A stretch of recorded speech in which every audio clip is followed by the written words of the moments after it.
The text came through at 9:15 p.m. on a Monday. Dad, we're reading tomorrow. 2 p.m. Parker and Associates downtown. Don't come. I stared at my phone in my small apartment in Portland's Pearl District. Uncle John had died 3 weeks ago. I'd known there would be a will reading eventually. I hadn't expected to be uninvited. Why not? 3 dots appeared. Disappeared. Appeared again. Dad, it's for real family. People who actually cared about John. You visited him twice in 10 years. Don't embarrass yourself. My hands were shaking. I set down my phone and walked to my window looking out at the rainy Portland street below. Twice in 10 years. That's what they thought. My phone buzzed again. Dad, your brother and sister will be there. Your mother. Your aunts and uncles. People who were actually present in John's life. You don't belong there. I picked up my phone with steady hands and typed one word. Me, okay. Then I set an alarm for 12:30 p.m. and went to bed. I'd been lying to my family for 8 years. Not about anything dramatic. Not about a secret life or hidden identity. Just about where I spent my Sunday afternoons. Working, I'd tell them when they called. Double shift. Catching up on charts. Hospital meeting. My family never questioned it. Why would they? I was a physician assistant in the ER at Providence, Portland. Healthcare workers always worked weird hours. Always had meetings. Always had charts to catch up on. But the truth was different. Every Sunday for 8 years from 1 p.m. to 5 p.m., I drove to Uncle John's house in Selwood. We'd have lunch together. Watch whatever game was on. Work in his garden. Talk about everything and nothing. Uncle John was my father's older brother. 68 when he died. Never married. No kids.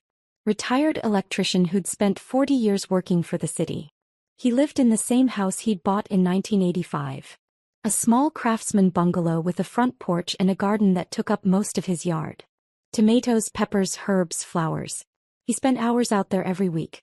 When I was 26 and had just finished PA school, drowning in debt and working exhausting shifts, I'd stopped by his house one Sunday to drop off something my mother had sent. A birthday card maybe. Something obligatory.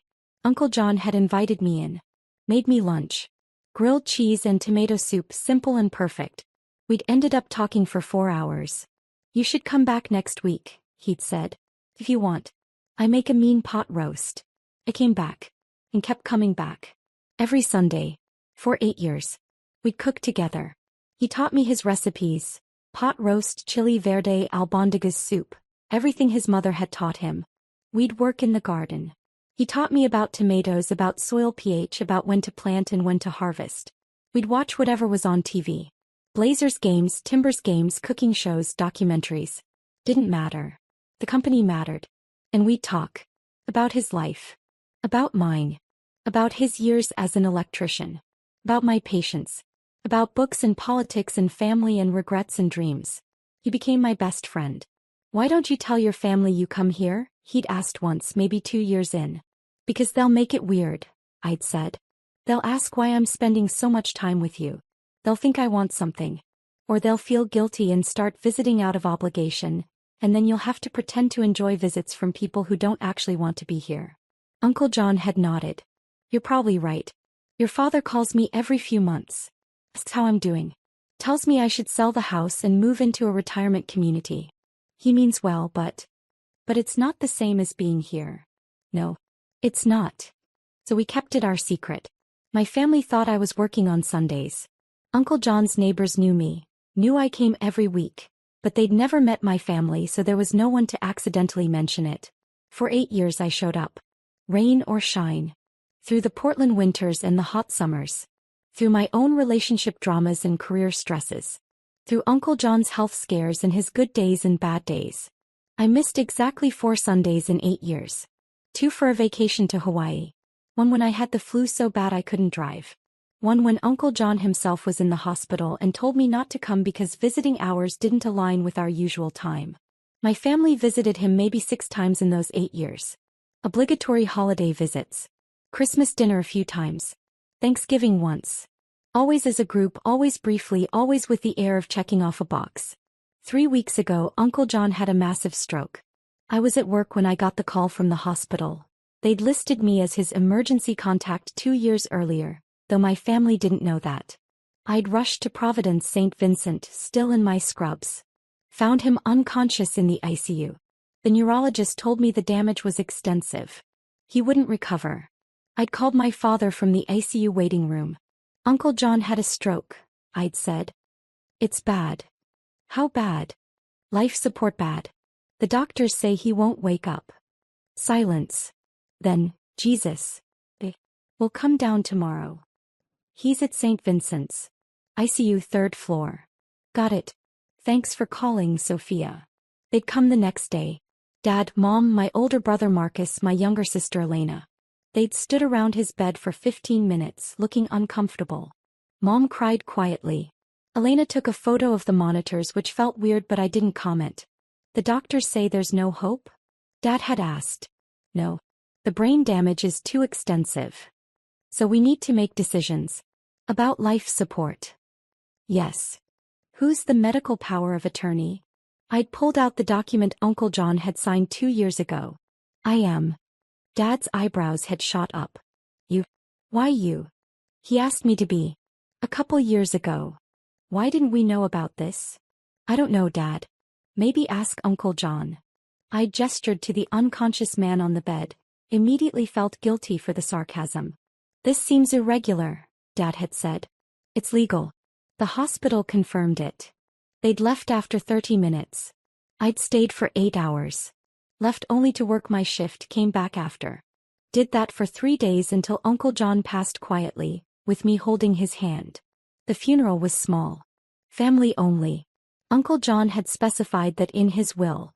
No big production, just immediate family at the graveside. We'd stood in the rain at Riverview Cemetery. The priest said generic words about eternal rest. My family cried appropriately. I stood silently, too hollowed out to cry in front of them. Afterward, at my parents' house in Lake Oswego, the family had gathered. Sandwiches and coffee and quiet conversation. Did John have much? Uncle Robert had asked. Robert was Dad's younger brother, a real estate agent in Beaverton. Watch what? Dad replied. Money. Assets.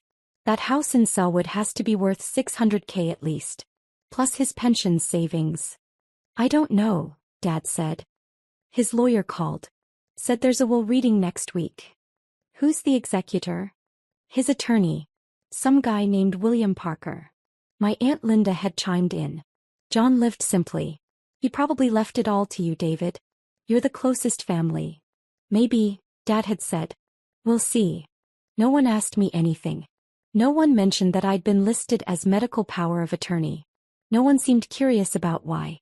I'd left early, claiming a shift at the hospital. That was 2 weeks ago. Now at 12:30 p.m. on Tuesday my alarm went off. I got dressed in my one good suit, charcoal gray, worn for job interviews and the rare court appearance for patient cases. I drove downtown to the address Dad had texted. Parker and Associates occupied the 10th floor of a building near Pioneer Courthouse Square. Marble lobby, mahogany doors, the kind of place that screamed expensive legal services. I checked in with the receptionist at 1:50 p.m. Sophia Martinez for the John Martinez estate reading. She checked her computer. Yes, Ms. Martinez. Conference room B. Down the hall, last door on the left. You're a few minutes early. That's fine. I walked down the hallway, my heart pounding. Maybe Dad was right. Maybe I didn't belong here. Uncle John had left everything to his brothers as was proper. I was just a niece. The medical power of attorney thing was probably just convenience because I was in healthcare and could understand the medical terminology. I reached conference room B. Took a deep breath. Opened the door. Dad was already there, sitting at a large table with Mom. Marcus and Elena sat across from them. Uncle Robert and Aunt Linda. A few cousins I barely knew. And at the head of the table, a man in his 60s with white hair and a kind face. He looked up when I entered. Dad saw me and his face flushed red. What are you doing here? Attending the will reading, I said quietly. I told you not to come. This is for family. I am family. You know what I mean. People who were actually in John's life.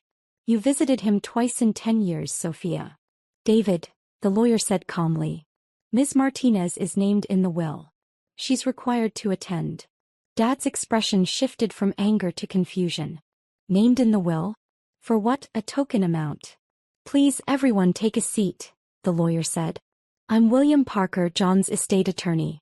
We'll begin in just a moment. I sat in the only empty chair at the far end of the table from my family. Elena was staring at me. Marcus looked uncomfortable. Mom was whispering something to Dad. Mr. Parker arranged papers in front of him.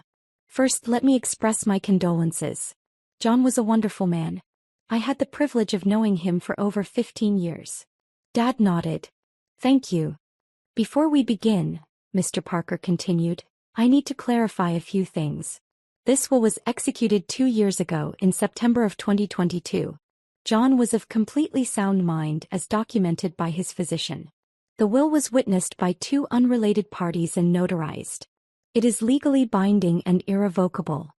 Of course, Dad said. John also left specific instructions that I was to read the entire will without interruption, then answer questions afterward. I ask that everyone respect that request. We all nodded. Mr. Parker opened the document.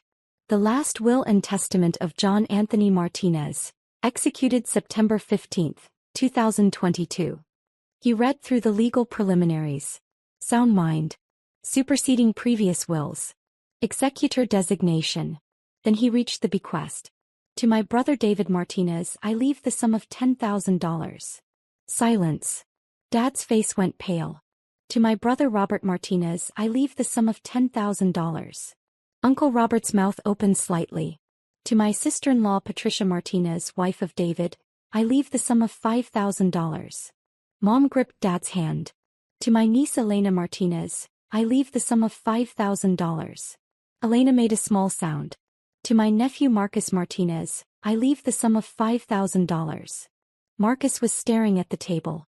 The entirety of my remaining estate, Mr. Parker continued, his voice steady, including my residence at 4156 Southeast Spokane Street, all bank accounts, investment accounts, retirement accounts, personal property, and any other assets not specifically mentioned above, I leave to my niece, Sophia Elena Martinez. The room exploded. What? Dad half stood from his chair. That's impossible. Uncle Robert shouted. Elena burst into tears. Mr. Parker raised his hand. Please. Let me finish. The estate has been valued at approximately $2.8 million, he continued calmly. This includes the Selwood residence valued at $650,000, investment and retirement accounts totaling $1.9 million, savings and checking accounts of $200,000, and personal property including a 2018 Toyota Tacoma and household items valued at approximately $50,000. $2.8 million, Dad said. His voice was hollow. To Sophia. Yes. This is fraud, Uncle Robert said immediately. She manipulated him. She's in healthcare, she had access. Mr. Martinez, Mr. Parker interrupted firmly. I must warn you that accusations like that without evidence could expose you to serious legal liability. But she barely knew him. Dad turned to me. You visited him twice. Maybe 3 times. Actually, Mr. Parker said, that's not accurate. Which brings me to the letter John left to be read at this time. He pulled out an envelope. My hands were shaking so badly I had to grip them together in my lap. Mr. Parker opened the letter and began reading in Uncle John's voice. Practical, warm, direct. To my family. I know this decision will confuse and anger some of you. So I'm going to explain it clearly. For the last 8 years, Sophia has come to my house every single Sunday. From 1 p.m. to 5 p.m. She never missed except for 4 Sundays. 2 when she was on vacation in Hawaii, 1 when she had the flu, and 1 when I was in the hospital. She came in the rain. She came in the heat. She came when she was exhausted from working 12-hour ER shifts. He came when she had her own problems. He came because she wanted to. We'd have lunch together. She learned all my recipes. We'd work in the garden. Those tomatoes you all complimented at Christmas dinner? Sophia planted and tended most of them. We'd watch games together. The Blazers, the Timbers, whatever was on. We'd talk. Really talk. About everything. My childhood in Santa Fe, which none of you ever asked about. Her patients and the challenges of emergency medicine. Politics, books, cooking, life, death, regrets, dreams. She knew me. She knew me. David, you're my brother and I love you. But you called me every 3 or 4 months. You asked how I was doing, but you didn't wait for a real answer. You told me I should sell my house and move into a retirement community, even though I told you I loved my house. You visited maybe once a year for a holiday dinner where you stayed 2 hours and left. Robert, same. Except you called less often and your visits were shorter. To all of you, I don't fault you for living your lives. You had careers, families, responsibilities. I understand. But Sophia made time. 4 hours every week. That's 208 hours per year. Over 8 years, that's 1,664 hours. Almost 70 full days of her life. She did this while working 50 to 60-hour weeks in the ER. While paying off student loans. While building her career. While having her own life to live. She did it because she loved me. Not because she expected anything. Because she saw me as a person worth spending time with.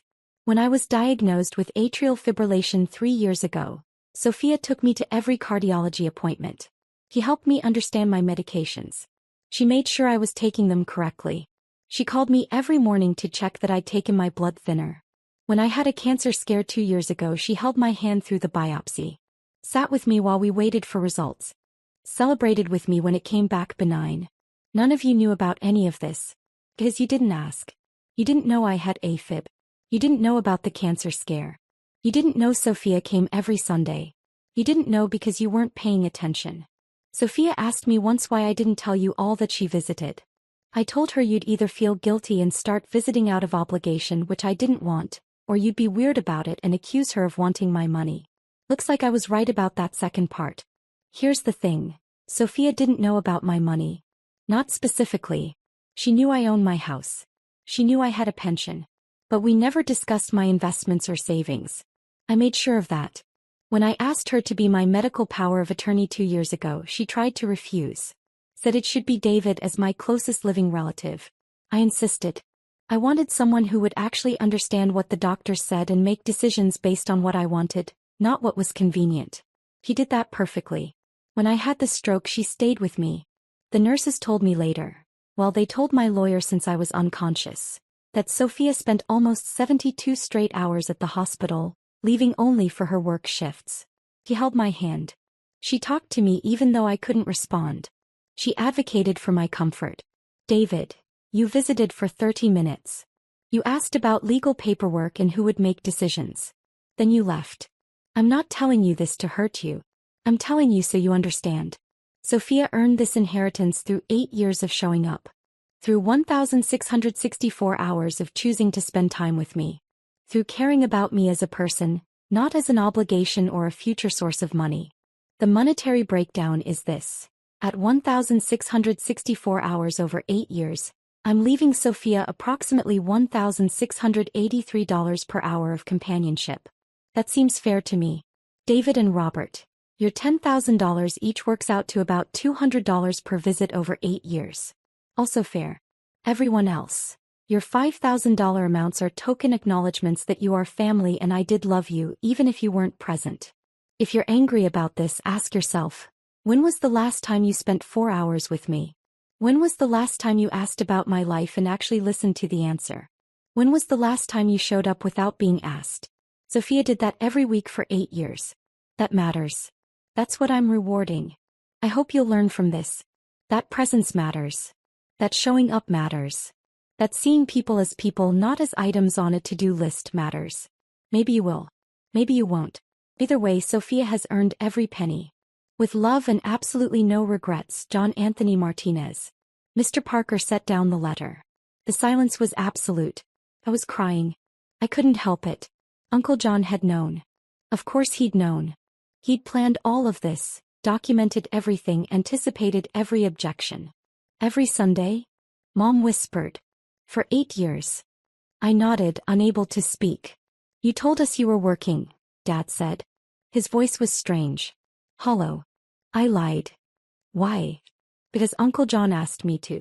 Because he didn't want you visiting out of guilt. Because he wanted our time together to be genuine, not obligatory. You should have told us, Elena said. He was crying too. Would it have changed anything? I asked. Would you have started visiting? Silence. We could have. Elena insisted.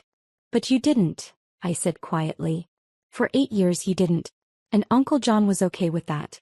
He just wanted someone who actually wanted to be there. Uncle Robert stood abruptly. This is manipulation. Clear manipulation. We're contesting this. That is your right, Mr. Parker said. However, I should inform you that John anticipated this. I have extensive documentation. Building security records from his senior community center where he volunteered. Sophia drove him there every week and signed in as his companion. Medical records showing Sophia attended every doctor's appointment. Testimony from neighbors who saw Sophia's car at John's house every Sunday for years. Phone records showing daily morning calls from Sophia to John to check on his medications. He pulled out a folder at least 2 inches thick. John documented everything. He wanted to ensure there could be no successful contest. Any attempt will be expensive and, in my professional opinion, will fail. How expensive? Dad asked quietly. Legal fees for a contest typically run $25,000 to $50,000. And if you lose, which you will, the judge may order you to pay Sophia's legal fees as well. You'd be looking at potentially $75,000 to $100,000 in total costs. Uncle Robert sat back down, his face red. This is unbelievable, Marcus said. He was looking at me. You really visited him every week? Yes. And we didn't know? No. Because he asked you not to tell us? Yes. Marcus ran his hands through his hair. Jesus. We really were that oblivious. You were busy with your own lives, I said. I don't fault you for that. But don't be angry with me for spending time with him. $2.8 million, Dad said. He wasn't looking at me. He was staring at the table. He had $2.8 million. Yes, Mr. Parker confirmed. And he left almost all of it to Sophia. Yes. Minus the specific bequests to you and your family, which total $45,000. Because she visited him on Sundays. Because she was present in his life, Mr. Parker corrected gently. There's a difference. Dad stood up. I need air. He walked out. Mom followed. Uncle Robert and Aunt Linda exchanged glances and left too. My cousins filed out quietly. Elena hesitated at the door. I don't know whether to be mad at you or proud of you, she said. You can be both, I replied. She left. Marcus stayed. I'm not going to contest it, he said. For what it's worth. Okay. I'm shocked. And yeah, part of me is jealous. $2.8 million it's life-changing money. I know. But you earned it. He shook his head. Every Sunday for 8 years. I can't even commit to going to the gym twice a week. You showed up for Uncle John every single week. I wanted to. That's what makes it real. He stood up. I hope Dad comes around. He's hurt right now. Feeling guilty probably. That's why he's angry. I know. Give him time. Marcus left. I was alone with Mr. Parker. How are you doing? He asked kindly. I don't know. Overwhelmed. That's understandable. For what it's worth, John was very certain about this. He spent months planning the will. He wanted to ensure you'd be taken care of. I didn't visit him for money. He knew that. That's exactly why you're getting it. I wiped my eyes. What happens now? The estate will go through probate. 4 to 6 months, typically. I'll handle that as executor. The specific bequests to your family will be distributed within 30 days. Once probate clears, you'll receive the house and all accounts. And if they contest? I'll handle that too. I'm confident we'll prevail. The evidence is overwhelming. I nodded. Okay. John also left something else for you. Mr. Parker pulled out a small envelope. He asked me to give this to you privately. I took it with shaking hands. My name in Uncle John's handwriting. Take your time, Mr. Parker said. I'll be in my office when you're ready. He left. I sat in the empty conference room and opened the envelope. Dear Sophia. If you're reading this, I'm gone. I'm sorry for that. I would have liked more Sundays together. By now you know about the inheritance. You probably tried to refuse it or at least felt guilty about accepting it. Don't. He gave me 8 years of Sundays. He gave me companionship, laughter, purpose. You made my retirement years some of the best of my life. I lived simply because I was saving this money for something that mattered. Turns out what mattered was you. Use it wisely. Use it joyfully. Use it to build a life that makes you happy. Pay off your student loans. Buy a house with a garden where you can use everything I taught you. Travel. Take risks. Live fully. Don't let your family's reaction make you feel guilty.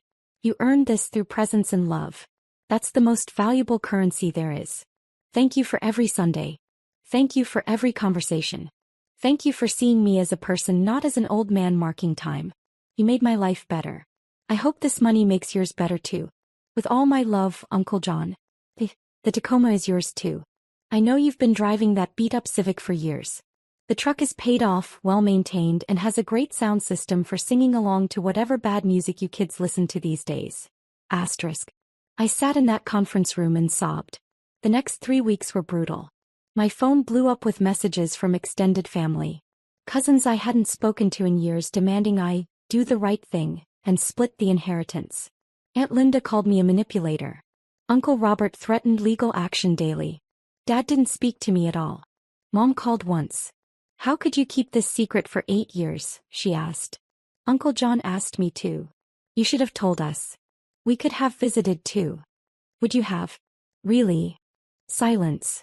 I'm not giving back the money, Mom. I'm not asking you to. I'm trying to understand. What's to understand? I loved Uncle John. I spent time with him. He appreciated it. That's all. It feels like a betrayal, she said quietly. Of who? Of us. Your family. I didn't betray anyone. I just showed up for someone who needed me to. She hung up. True to his word, Marcus didn't contest. Elena called 2 weeks after the reading, crying. I should have visited him more. I should have cared more. He loved you anyway, I told her. He just loved differently based on how present people were. Will you share any of it? With me and Marcus. Elena. I'm not demanding. I'm asking. As your sister. I'll think about it. Okay. 4 weeks after the will reading, Uncle Robert filed a contest. Grounds. Undue influence, isolation of the deceased, taking advantage of his vulnerability as an elderly person. Mr. Parker called me. Don't worry. We expected this. Do you have evidence of your relationship with John? Photos, texts, anything. I spent the weekend gathering 8 years of documentation. Hundreds of photos of Sunday afternoons. Thousands of text messages. On my way. See you soon. Thanks for lunch, that pot roast was perfect. Blazers game tonight? Garden looks great. Evidence of a real relationship. Of consistent presence. Of love. The court hearing was scheduled for 5 months later. In the meantime, I received the $45,000 in token bequests to distribute to my family. I wrote the checks personally. Delivered them to Dad's house. He opened the door, took the checks and closed it without a word. 5 months after the will reading, we sat in Multnomah County Circuit Court. Judge Sarah Chin presided. She was in her 50s, with sharp eyes and an air of someone who had no patience for nonsense. Uncle Robert's attorney, a man named Patrick Hughes, presented their case. That I'd isolated Uncle John from his family. That I'd manipulated a vulnerable elderly man. That as a medical professional, I had unfair advantage in understanding his health conditions and could have influenced his decisions. He had no actual evidence. Just speculation and implications. Then Mr. Parker presented ours. Documentation from Uncle John's volunteer center showing I'd signed in as his companion every Wednesday evening for 5 years. I'd driven him to his volunteering at the community meal program. Phone records showing I'd called him every single morning for 3 years to remind him about his blood thinner medication. Medical records showing I'd attended every doctor's appointment for the last 4 years. Testimony from his cardiologist. Sophia was at every appointment. She took notes. She asked questions. She made sure John understood his treatment. She was the most involved family member I've ever seen, and I was surprised to learn the rest of the family considered themselves close to John. Testimony from Uncle John's neighbors. Mrs. Chin from next door. Sophia's car was there every Sunday like clockwork. She'd help John with his garden. Sometimes I'd see them on the porch just talking and laughing. The rest of the family? I saw them at Christmas sometimes. Maybe. Building records from Uncle John's medical buildings showing my signature on visitor logs for hundreds of appointments. Photos spanning 8 years. Uncle John and me in the garden. Cooking together. At Blazers games. At the Timbers Stadium. At Powell's bookstore. Living life together. Text messages. Thousands of them. Daily check-ins. Plans for Sunday. Shared jokes. Real conversations. And Uncle John's letter, explaining everything in his own words. Judge Chin reviewed it all silently. Then she looked at Uncle Robert. Mr. Martinez, I've practiced law for 28 years. I've seen legitimate cases of elder abuse and manipulation. This is not one of them. Uncle Robert's attorney started to object, but Judge Chin held up her hand. Your brother left a clear, documented explanation of his decision. He was evaluated by multiple physicians and found completely competent. The evidence shows an 8-year pattern of consistent care and companionship from Ms. Sofia Martinez. He turned to me. Ms. Martinez, the evidence shows you provided extraordinary care to your uncle. You did so while working full-time in a demanding profession. You did so without expectation of inheritance. The documentation shows your uncle never discussed his financial situation with you. Back to Uncle Robert. If you wanted to inherit, you should have been present in his life. Your brother made his wishes clear. He valued presence over blood relation. That was his right. She banged her gavel. Contest denied. John Martinez's will stands as written. Furthermore, given the complete lack of evidence supporting this contest, I'm awarding Ms. Sofia Martinez her legal fees, to be paid by the contesting party. Mr. Martinez, you'll also pay court costs. Mr. Parker leaned over. That's $32,000 they owe you. Uncle Robert stood up and walked out without looking at anyone. Outside the courthouse, Dad was waiting. He'd attended the hearing but hadn't sat with Uncle Robert's side of the room. Just in the back, observing. Sophia, he said. Dad. I'm not going to apologize, he said. I'm still processing all this. Still angry, honestly. Okay. But I wanted you to know. I'm not contesting. And I convinced your mother not to either. Thank you. That letter John wrote. Dad's voice cracked slightly. The part about me asking how he was but not waiting for an answer. That was true. I did that. Every time. I said nothing. I thought I was being a good brother. Checking in. Staying in touch. But I wasn't really present, was I? You did what you could with the time you had, I said quietly. No. I did the minimum. You did what you could. There's a difference. We stood in silence. I'd like to try, Dad said. To be more present. With you at least. If you'll let me. I'd like that. 6 months after Uncle John's death, the estate cleared probate. I inherited everything. The house in Selwood. The investment accounts. The savings. The $2.8 million. I sat on Uncle John's front porch. My front porch now, on a Sunday afternoon drinking coffee and looking at the garden. The tomatoes were coming in. I'd planted them myself this year, using everything Uncle John had taught me. The soil was perfect, the spacing correct, the varieties he'd recommended. I thought about what to do with it all. The money. The house. The future. I called Mr. Parker first. I want to set up a scholarship fund. 4 PA students from low-income backgrounds. $50,000 a year. Your uncle would love that. And I want to donate to the American Heart Association. For AFib research. $100,000 in Uncle John's name. Wonderful. I made more decisions over the following weeks. I kept the house and moved in. From my small Pearl District apartment to Uncle John's craftsman bungalow with the big garden and the memories of Sunday afternoons. I paid off my $180,000 in student loans. Every penny. The weight that lifted when I made that final payment was indescribable. I invested most of the rest conservatively. Enough to know I'd be financially secure for life. I kept working at Providence, Portland. Same shifts. But now without the constant financial stress. No more skipping meals to save money. No more putting off car repairs or doctor's appointments. And every Sunday I kept Uncle John's tradition. I cooked his recipes. Worked in the garden. Watched whatever game was on. Sometimes Dad came over. We were rebuilding something slowly. It wasn't what I'd had with Uncle John, but it was real. We'd cook together, work in the garden, talk about things that actually mattered. Mom came sometimes too. Elena started visiting occasionally. Marcus when he could. We were learning slowly what presence looked like. The scholarship fund helped its first student that year. a 26-year-old single mom working through PA school. She sent me a thank you note with a photo of her in her white coat on her first day of clinical rotations. Uncle John would have loved that. I thought about his letter often. About using the money wisely, joyfully, to build a life that made me happy. I was trying. I'd traveled to New Mexico to see where Uncle John grew up, visited the places he'd told me about in our Sunday conversations. I'd started dating someone I met at the hospital who didn't care about my money and appreciated that I could grow heirloom tomatoes.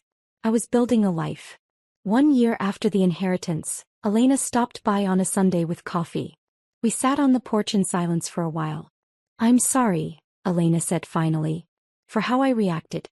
For being angry instead of being proud of you." "It's okay. It's not. You did something really special. You showed up for Uncle John for 8 years. That's incredible. And I was angry because I felt guilty that I didn't do the same." "You were living your life," I said. "I know. But I could have made time. I should have made time." We sat quietly. "The money," Elena said. "I'm not asking for any. I just want you to know, I'm glad he left it to you. You earned it." "Thank you. I mean it.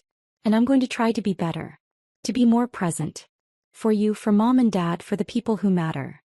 "That's all Uncle John wanted," I said. "For people to learn to show up." 2 years after Uncle John's death, I sat on the porch on a Sunday afternoon.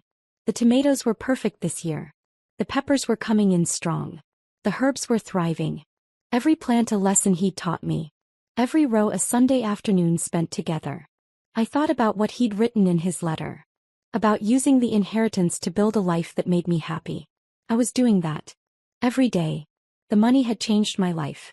Eliminated debt. Provided security. Opened possibilities. But the real inheritance wasn't the money. It was the 8 years of Sundays. The lessons about showing up. The knowledge that presence matters more than anything. Uncle John had taught me that. And every Sunday afternoon sitting on this porch working in this garden, I honored that lesson. I showed up. I was present. I lived fully. That was the real inheritance. The 2.8 million was just proof.